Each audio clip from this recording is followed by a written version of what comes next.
Assam rifle के हवलदार थे आदित्य कुमार, 3 लोगों पर एफआईआर दर्ज। बुनियादगंज थाना अंतर्गत भोवालपुर के एक जवान की संदिग्ध परिस्थिति में मौत हो गई है। जवान असम राइफल में हवलदार था। वर्तमान समय में नागालैंड के दिमापुर में पोस्टेड था। बीते दिनों से 40 दिन की छुट्टी पर पहले घर लौटा था। मृतक की पहचान रणविजय सिंह के बेटे 22 वर्षीय आदित्य कुमार के रूप में हुई।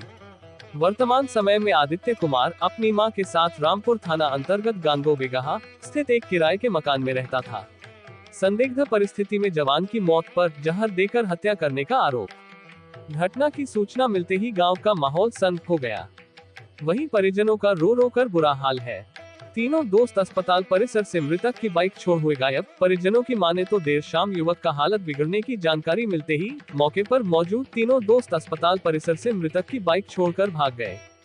इधर युवक की मौत होने के बाद शव को पोस्टमार्टम के लिए मगध मेडिकल अस्पताल भेज दिया गया।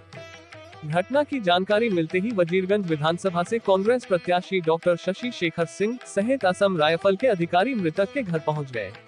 कांग्रेस पार्टी के मानपुर प्रखंड अध्यक्ष रणजीत सिंह ने वरीय पुलिस से न्याय की गुहार लगाया है और पीड़ित परिवार को हर संभव मदद करने का आश्वासन मांगा है। परिजन की माने तो रविवार के पूर्व वाहन 11:15 में लौटकर आने की बात कहकर बाइक से निकला था। देखिए पूरी रिपोर्ट गया बिहार से। मैं आया था 40 दिन के छुट्टी में आया तो घर में छुट्टी 25 दिन से ज़्यादा बीत चुका था और घूमने फिरने के लिए इधर उधर गया, कुछ साथी लोग से घुमा फिरा करता था। अच्छा। फिर उसको यहाँ था और जाने ही वाले था कि फिर बीच में हमको पता चला कि उसका मौत हो गया और जहर दे के मौत कर दिया। कब आपको फ़ोन आया था कि? सोमवार को शाम को 5 बजे। फिर उसके बाद क्या किया? फिर हम गए उसके अंदर में तो उसका मम्मी ने बोला कि आ रहा है ऐसे करके बोला। तो हम देखे कि आ रहा है तो लगता है एरोप्लेन से आ रहा है, कुछ हो गया होगा। तो फिर कोई वहाँ का डॉक्टर थे, ले जाके हमको दिखाए तो उसका सब को ढका हुआ था और एकदम डेट किया हुआ था। तो हम पूरा अब तक क्या बातें सामने आ रही है खुलकर? सामने तो हमको अभी तक कोई पुलिस और कोई प्रशासन कुछ जांच नहीं किया अभी तक और नहीं कर रहा। हमको अभी तक कोई रिपोर्ट नहीं मिला अभी तक। कोई शक है किसी पे? शक है कि जैसे वो वहाँ गाड़ी से बाइक से लेके गया और मोबाइल उसका चूर दिया और उसके बाद फिर वो लड़का ने भाग गया जब मृत्यु हो गया तब। उसके बाद फिर अभी तक कुछ पता नहीं चला है कहाँ किया। क्या चाहते हैं, किस तरह? हम सरकार से यही चाहते हैं कि वो किसी तरह से ठीक हो जाए, उसको जांच मिले और कौन किया कैसे किया, बस रिक्वेस्ट यही है। मेरा एक ही लड़का था। गया के पुलिस अधीक्षक से मांग कर रहे हैं, एसएसपी से। क्या नाम हुआ आपका?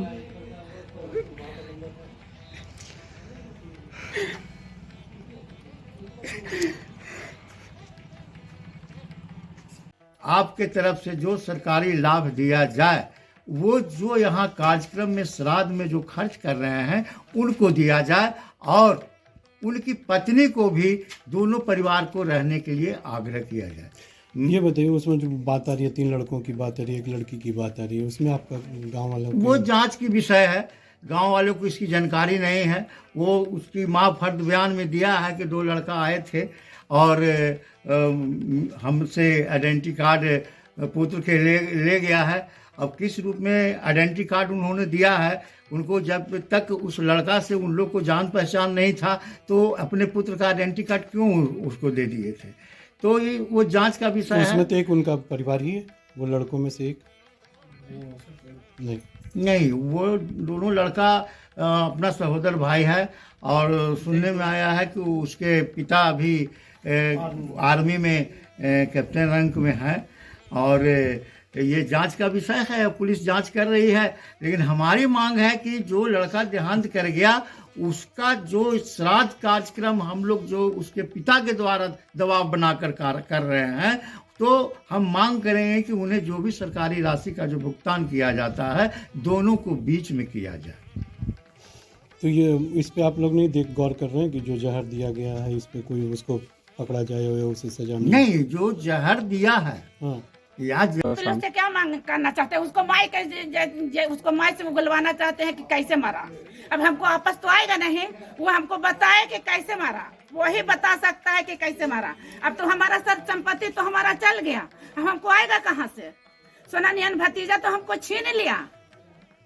क्या हम नाम? कहाँ से लाएंगे?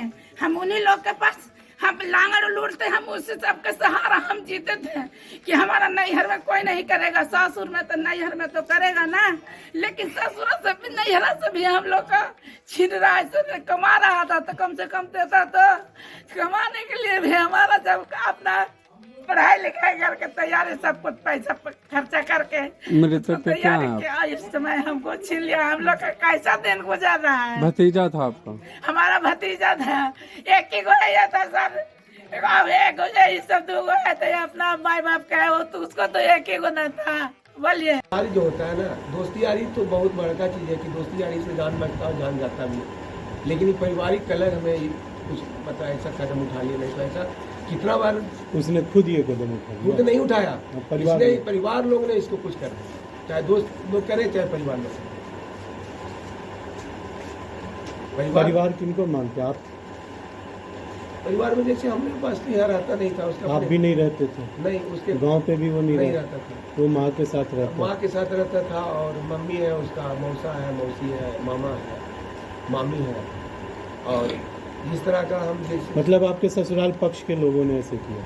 हमको काहे कि इस तरह से काहे कि लोग भर्सन में जैसा आता है कि आया और मतलब मौसी के पलंग खरीद के दिया, मोबाइल लिया 1 लाख रुपए का, और मोबाइल को चूर दिया, उसको टॉर्चर कर जा रहा था कि तुम पैसा खर्चा कर दोगे, लड़कीबाजी करोगे, ऐसा करोगे, ऐसा करोगे, मतलब कि उसको टॉर्चर करा दिया, उसको मार किया, चाहे बाहर कोई करे, उसका मोबाइल जो भी बात होता है उससे मोबाइल से वेरिफिकेशन किया जाएगा, सब किया जाएगा, और हम कुछ नहीं करते। क्या बोल रहे थे बाबू?